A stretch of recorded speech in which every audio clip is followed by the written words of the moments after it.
Saipan, June 1944. The sun had not yet risen. A thin mist still drifted above the white sand, stained red from the night before. Inside a command bunker of Japan's 43rd Infantry Division, Lieutenant Colonel Takashi Harakushi leaned over his field glasses, studying the American beachhead positions far below. Then crack! A single dry sound split the morning air. His adjutant, Captain Yamada, collapsed beside him. A small, perfect hole in the center of his forehead. No flash, no smoke. No movement across the distant Marine lines 800 yards away. Nothing to reveal where death had come from. While the staff scrambled for cover, Harakushi pressed his face to the coral floor, unable to understand how such a shot could even be possible. He did not know that, a mile away on a rocky ridge, Marine Scout Sniper Corporal Daniel Maddox lay behind his rifle, peering through an Unertl 8X scope mounted on a Springfield M1903A1, waiting for his spotter's quiet confirmation. Target down. From that moment on, the Imperial Japanese Army would face an enemy they had never prepared for. One who could see them from beyond their vision and defeat them not with rage or luck, but with mathematics, optics, and absolute patience. June 1944. The Pacific had become a furnace. After Guadalcanal, Tarawa, and Kwajalein, the American tide was rolling toward the Mariana Islands, Japan's last defensive shield before the homeland itself. On the island of Saipan, cliffs of coral rock faced the endless sea, and within those cliffs the Japanese 43rd Division waited. 30,000 men prepared to die rather than surrender. When the Marines came ashore, the beaches erupted in fire and sand. Amid the thunder of naval guns and mortars, another sound appeared, sharp, dry, isolated. Every time it cracked, a Japanese officer fell. No one saw who fired. No one understood what was happening. Decades before this battle, America had already turned marksmanship into a science. At the national matches of Camp Perry, Ohio Marine teams dominated the 1,000-yard firing lines, learning to read wind, temperature, and mirage. Out of that culture came the M1903A1 Springfield rifle. Hand-selected barrels, match-grade triggers, and perfectly bedded walnut stocks built at the Philadelphia Naval Depot. Each rifle had to group 10 rounds inside a 10-inch circle at 1,000 yards. Mounted on top was a precision instrument that Japan never understood, the Unertl 8-power scope, with external knobs that adjusted windage and elevation in quarter-minute clicks. A tiny turn of metal could shift a bullet's path less than half an inch, and at 1,000 yards that difference meant life or death. On the other side of the Pacific, Japan entered the war convinced its snipers were supreme. At the Toyama Infantry School, trainees practiced patience and concealment, firing Type 97 rifles with 2.5 power scopes, at targets no farther than 500 meters. Their doctrine valued spirit over calculation, faith over data. They tied themselves to trees, dug into spider holes, and waited for enemies to pass within short range. In China and Southeast Asia, it had worked. But against the Americans, men who carried charts, slide rules, and 8-power optics, that faith was about to collapse. In the Marine Corps, a sniper was not a hunter guided by instinct. He was a field physicist with a rifle. They learned how barometric pressure bent a trajectory, how humidity slowed velocity, how heat shimmer distorted vision across coral plains. They recorded every variable in notebooks, recalculating before every shot. To them, the M1903A1 was not a weapon, it was an equation. And when solved correctly, the answer was always the same. One shot, one target, no error. Dawn, June the 17th, 1944. In his command bunker, Lieutenant Colonel Harakushi studied the Marine lines. Beside him, Captain Yamada gave a report. And then his words stopped forever. A single bullet had entered his forehead, leaving only a small round hole. The shot came from Corporal Daniel Maddox, lying more than 1,100 yards away on a coral ridge. His spotter whispered, "Wind right 6 clicks, elevation 4. Maddox breathed out, squeezed the trigger, and watched through the Unertl scope as the officer collapsed. By sunrise, 5 more Japanese officers were dead. Rumors spread through every trench and cave. The Americans have eyes that see through distance itself. Japan searched for answers, artillery, magic, anything. But the truth was simpler and colder. While their 2.5 power scopes blurred at 400 meters, American optics stayed crystal clear at 1,000. A Marine's quarter-minute adjustment equal to 7 millimeters at 100 meters. The width of a coin. In that precision lived the gap between two civilizations, one built on industrial science, the other on ancient spirit. From that moment forward, the Japanese army began to fear something it could not see. The gaze of a distant rifle that always found them first. From Saipan to Peleliu and Okinawa, Marine Scout snipers carried the same belief. One perfect shot is worth 1,000 wasted rounds. Each island became a proving ground where courage met calculation and courage lost. The old world of banners, charges, and shouted orders was ending. A new era had begun. One measured not by bravery, but by the silent certainty of crosshairs and math.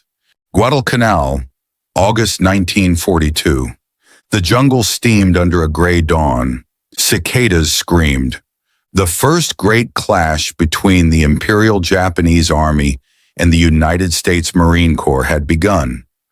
The Japanese expected a brutal, chaotic fight. Bayonets, mortars, close assaults. What they did not expect was the silence between the battles, punctuated only by the dry crack of single rifle shots. Each time it echoed, an officer fell. No muzzle flash, no warning, only the slow collapse of men who thought they were safe. The Marines had brought with them a new breed of marksmen, the scout sniper platoons. Men trained not to shoot often, but to shoot perfectly. They lay hidden in the ridges above Henderson Field, watching through their 8 by Unertl scopes, noting trails, command posts, the rhythm of Japanese movements. At dawn, they would fire once, and a Japanese lieutenant would never speak again. In diaries captured later, Japanese survivors wrote, "They are demons with long eyes. They kill the one who speaks." It was here that the legend of the Marine sniper began. Invisible, patient, and precise, each sniper had learned to read the air. They tracked humidity, temperature, wind drift. Things no Japanese manual had ever mentioned. Before each shot, they measured distance not with rangefinders, but with mathematics and training. A gentle breeze from the left, 6 clicks correction. Target uphill at 800 yards, 2 clicks down. Every bullet was a calculation. And when the numbers were right, the result was absolute. November 1943. The island of Tarawa was a strip of coral barely 5 kilometers long, defended by 3,000 Japanese naval troops. When the Marines landed, the tide was too low. Hundreds were trapped in the shallows, crawling through chest-deep water while machine guns tore into them. Then through the chaos came the precision fire of the Marine snipers. From wrecked landing craft and broken piers, they picked out enemy gunners one by one. Bullets threading through narrow embrasures, silencing the nests that pinned down the beach. Every time a machine gun stopped, an entire platoon advanced. In after-action reports, officers wrote, The snipers performed surgery. They removed the tumors of resistance. Only 15 sniper rifles were present on Tarawa, yet their influence was felt across the entire island. Japanese command was baffled. They blamed small artillery, secret weapons, even American sorcery. Their doctrine had never accounted for this.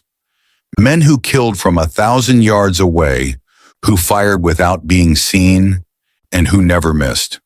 A report from the 35th Infantry Brigade admitted, "Our officers are dying faster than we can promote replacements. The enemy fires only once and always finds ahead. They still refuse to believe in science. They trusted spirit, and spirit could not stop a bullet guided by physics." September 1944. The island of Peleliu, a fortress of coral and heat. The Japanese had learned to hide deep, burrowed into caves and tunnels beneath the ridges.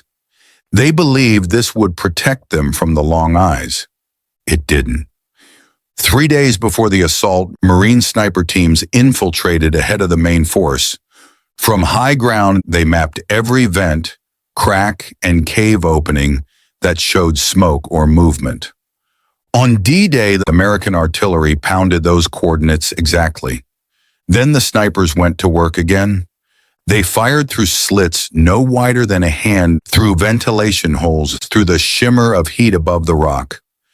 Gunnery Sergeant Mitchell Barnes, perched atop a coral ridge, described it simply, "We shot into the dark and never had to shoot twice."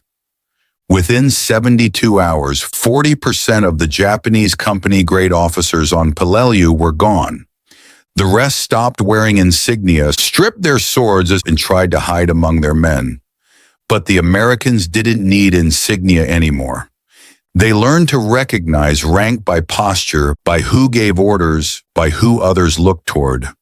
And when that man appeared, the air cracked again. What began as isolated shots had become a strategic weapon. The death of one officer could halt an entire attack. The silence of one rifle could decide a battle. The Japanese structure, built on hierarchy, collapsed from the top down. Units fought blindly, leaderless, terrified to move in daylight.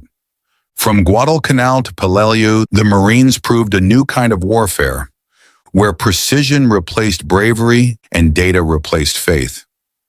By the time Saipan fell, even Japanese survivors whispered, "The Americans do not fight with spirit. They fight with numbers and patience." It was not arrogance, it was mathematics. Cold, efficient, and unstoppable. Saipan, June 1944. The island burned for 24 days. The heat rose from coral and flesh alike, and the air smelled of salt, gunpowder, and something unspoken. Japanese command had promised their emperor that Saipan would never fall, but by the second week their maps meant nothing. Every command post, every observation point, every officer who dared step into sunlight, vanished beneath the whisper of a single American rifle. At 0600 on the 17th, Lieutenant Colonel Harakushi lost his adjutant to a perfect headshot. By sunset, 5 more officers were gone. No artillery, no aircraft, just the faint crack that arrived a second late. The sound chasing the bullet through humid air. Japanese soldiers started calling the unseen shooters Kage no Mi, the eyes of shadows. They fired from beyond comprehension, from ridge lines that Japanese optics could not even reveal. A diary from Private Watanabe recorded, "Death came from the sky. The sound followed after. The bullet was already inside." To the Marines, these kills were not miracles. They were calculations. The M1903A1 Springfield, built with a star-gauge barrel, tuned trigger, and hand-fitted walnut stock, could place a bullet within a coffee cup at 1,000 yards. The Unertl 8x scope made that precision repeatable. External turrets clicked in exact quarter-minute increments, adjusting for wind, temperature, and even the rotation of the Earth. Japanese rifles, with their fragile 2.5 times or 4 times optics, couldn't hold zero after recoil. Their glass fogged. Their reticles wandered. The difference was not just technology, it was philosophy. The Marines trusted data, the Japanese trusted spirit. And spirit, when measured against physics, always loses. By the third week on Saipan, Japanese officers had removed insignia and swords, hoping to blend among common troops. It did not save them. The Marines had learned to read authority by movement. Who gave orders, who others looked toward, who carried himself with command. Once identified, the result was immediate. Sergeant Mitchell Barnes described it plainly. We hunted the man everyone else watched. Within 72 hours, entire battalions lost coordination. Night assaults never formed. Messages went undelivered. A Japanese report later admitted, "Our army was decapitated one bullet at a time." The psychological collapse came quietly. Soldiers refused to move in daylight. Patrols crawled on their bellies, believing American scopes could see through rock. Some units began performing Shinto purification rituals before missions, convinced they were fighting invisible gods. Captain Sakai Oba, who later led the Saipan holdout, wrote in his hidden journal, "The greatest enemy is not the Marine infantry, but the unseen marksman who decides who may live." Fear became contagion. Spirit turned to superstition, and superstition turned to paralysis. When the war reached Peleliu and Iwo Jima, Japanese command had learned the theory of the threat, but still had no defense. They dug deeper tunnels, avoided daylight, issued orders from caves, yet death still found them. Marines fired through vent holes, through the slits of concrete bunkers, through the shimmer of heat rising from coral. On Peleliu, Colonel Nakagawa lost 43% of his officers in a week. On Iwo Jima, Japanese survivors described bullets threading through openings no wider than a coin. The hand of death had learned precision surgery. Desperate, Japan created counter-sniper units. They trained men to hunt the Americans, even imported captured Soviet anti-tank rifles for range. But each operation ended the same. The hunters became targets. 12 Japanese marksmen killed in 3 weeks. Not a single Marine confirmed. Lieutenant Colonel Obata concluded in his final report, "American sniper power cannot be opposed with our means. We must accept the casualties." It was the first official Japanese admission that they could not win this war of distance. As the battles continued, Marine snipers refined their craft beyond imagination. They logged every shot, distance, wind, temperature, humidity. Building a library of ballistic truth, they knew how tropical moisture curved a bullet, how heat shimmer distorted mirage, how coral reflected wind differently than jungle. Each island was a new experiment, and every experiment ended in proof. By Okinawa, Marine Scout snipers could hit a human target.